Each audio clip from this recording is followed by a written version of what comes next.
Hey guys, நம்மளோட video ரெகுலராக பார்க்குற எல்லாருக்குமே தெரியும். நம்ம டே 1, டே 2, டே 3 டெய்லி டாஸ்க் மாரி கொண்டு போயிட்டுருக்கோம். அதில் நம்ம டே 3க்கு எடுத்த டாபிக்ஸ் தான் நான் கம்ப்ளீட் பண்ணியிருக்கேன். அந்த டாப்பிக்லாம் நான் எப்படி படித்தேன், எப்படி நோட்ஸ் எடுத்தேன்னு தான் இந்த வீடியோவில் ஃபுல்லாக சொல்லியிருக்கேன். ஸோ வந்து 3 டாபிக் எடுத்திருந்தோம். பட்டுக்கோட்டை கல்யாண சுந்தரனார், முடியரசன், தமிழொலி அண்ட் மேக்ஸில் வந்து ஆல்ஃபா நியூமரிக் ரீசனிங் எடுத்திருந்தேன். ஸோ பட்டுக்கோட்டை கல்யாண சுந்தரனாருக்கு வந்து எனக்கு கல்யாண் புக்ஸில் இந்த கண்டென்ட் தான் இருந்துச்சு. நான் நோட்ஸ் எடுக்கிறதுக்கு முன்னாடி இவ்வளோ ஃப்ரெஷ்ஷாக இருக்கும் பேஜ். இது வந்து பட்டுக்கோட்டை கல்யாண சுந்தரோட கண்டென்ட் வந்து எங்கெங்கெல்லாம் இருக்குது அப்படின்னு கொடுத்துருந்தாங்க. பட்டுக்கோட்டை கல்யாண சுந்தரனார் வந்து உழைக்கும் மக்களின் துயரங்களை தம் பாடல்கள் மூலம் பரவலாக்கியவர் அப்படின்னு கொடுத்துருந்தாங்க. எனக்கு கணியன் புக்ஸில் உழைப்பவர்களின் உயர்வை போற்றியவர்னு மட்டும்தான் கொடுத்துருந்தாங்க. ஸோ நான் அந்த எக்ஸ்ட்ரா பார்ட்டுமே நோட் பண்ணிக்கிட்டேன். நெக்ஸ்ட் வந்து பட்டுக்கோட்டை கல்யாண சுந்தரோட காலம் வந்து எனக்கு டேட் இல்லாததுனால நான் டேட்டுமே பார்த்து மென்ஷன் பண்ணிக்கிட்டேன். இதுதான் பட்டுக்கோட்டை கல்யாண சுந்தரோட ஒரு பாடல். இது உச்சி மலையிலே ஊறும் அருவிகள்னு சொல்லிட்டு இதுவுமே நோட் பண்ணி வச்சுக்கிட்டேன்.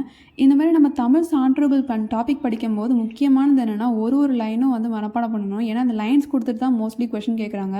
இது ஓடிப்போ கொண்டை குஞ்சை கரை ஓரத்தில் மேயாதே கொண்டை குஞ்சை, இதுவும் வந்து அவரோட பாடல் தான். இது வந்து அவரோட 14 வயசில் வந்து ஒரு நீர்நிலையில் மீன் துள்ளி விளையாடுறத பார்த்து ஒரு கவிதை எழுதியிருப்பார். பாவேந்தர் பாரதிதாசனிடம் முறையாக பாடம் கேட்ட இவர் பாடல் இயற்றும் ஆற்றலையும் படிப்படியாக வளர்த்து கொண்டார். இந்த பாயிண்ட்மே புதுசாக வந்து எழுதி வச்சுக்கிட்டேன். இந்தமாதிரி ஒரு பாயிண்ட்டை எழுதும் போதே நம்ம படிச்சுக்கிறது கொஞ்சம் ஈஸியாக இருக்கும் லாஸ்ட்டாக ரிவைஸ் பண்ணும்போது. நெக்ஸ்ட் பாயிண்ட் என்னென்னா, படித்த பெண் அப்படின்ற திரைப்படம் தான் இவரோட முதல் திரைப்படம். அது வந்து கணியனில் கொடுத்தாங்க. பட் எனக்கு இயர் கொடுக்கல. ஸோ நான் இயர்மே மென்ஷன் பண்ணிக்கிட்டேன். 1954 தான் அந்த முதல் திரைப்படம் எடுத்திருப்பாரு. அண்ட் இதுதான் வந்து முதல் பாடலும் இந்த திரைப்படத்தில் தான் இயற்றிருப்பாரு. இது வந்து தேனாரும் பாயுது செங்கதிரும் சாயுது ஆனாலும் மக்கள் வயிறு காயுதுன்ற பட்டுக்கோட்டை கல்யாண சுந்தரோட வரிகள் தான். இதுவுமே நான் நோட் பண்ணி வச்சுக்கிட்டேன்.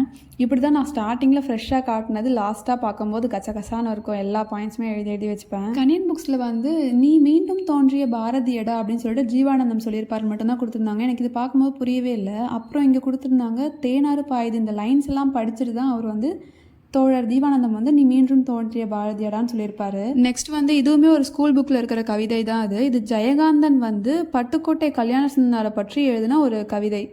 இந்த லைன்ஸுமே நம்ம படிச்சுக்கணும். ஏன்னா கண்டிப்பாக கொஷனில் வரதுக்கு சான்ஸ் இருக்குது. இந்த லைனுமே நான் ஷார்ட்டாக நோட்ஸ் எடுத்துக்கிட்டேன். இவரை பற்றி ஜெயகாந்தனின் கவிதைகள் அப்படின்னு சொல்லிட்டு இந்த எண்ணமும் எழுத்தும் அது ஃபுல்லாக எழுதிக்கிட்டேன். அப்புறம் ஒரு 3 அவுட் சோர்ஸ் பாயிண்ட் சொல்லியிருந்தாங்க. பொது உடைமை கருத்துக்களை திரைப்பட பாடலில் புகுத்தியவர், அப்புறம் எனது வலது கை என்று பாரதிதாசனால் புகழப்பட்டவர், அவர் கோட்டை நான் பேட்டை என வேடிக்கையாக சொன்னவர். இது வந்து எனக்கு புரியவே இல்லை. என்ன அவர் கோட்டை நான் பேட்டை அப்படின்னு சொல்லிட்டு.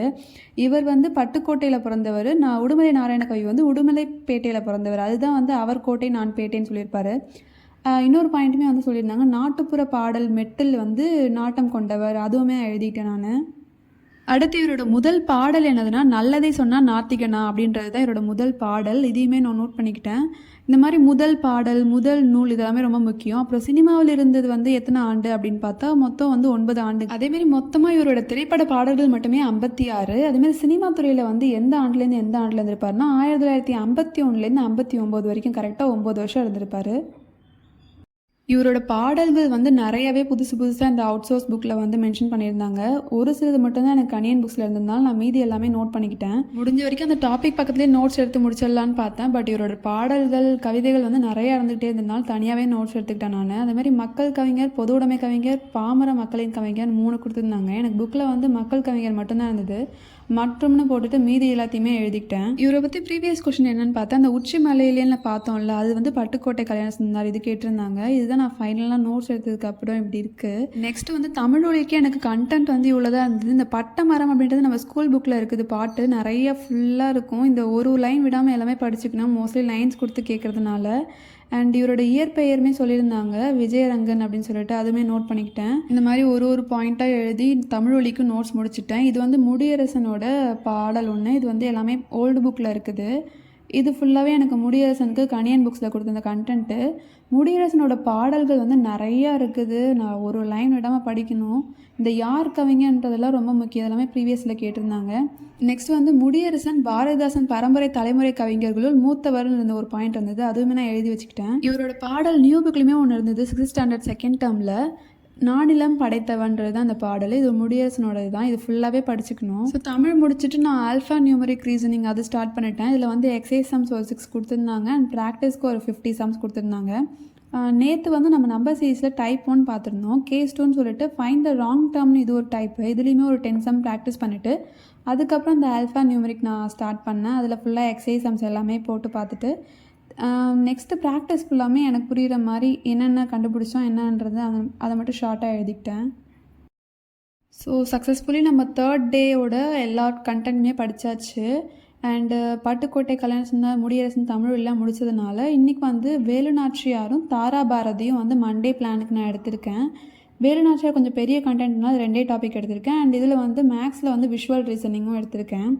அண்ட் டே 3யோட ரிவிஷனுமே ரொம்ப முக்கியம். ஏன்னா 3 டாப்பிக்கு எல்லாமே நிறைய பாடல் வரிகள்லாம் இருக்கிறதுனால அதையுமே ஃபஸ்ட்டு ரிவைஸ் பண்ணிவிட்டு நெக்ஸ்ட்டு தாராபாரதி, வேலுநாச்சியார், அந்த விஷுவல் ரீசனிங் இந்த மட்டும் நான் இன்றைக்கி முடிக்க போகிறேன். ஸோ நேற்று வந்து வீடியோக்கு எல்லாருமே நிறைய பேர் லைக் பண்ணியிருந்தீங்க, சப்ஸ்கிரைப் பண்ணியிருந்தீங்க. ரொம்ப தேங்க்யூ. Keep supporting.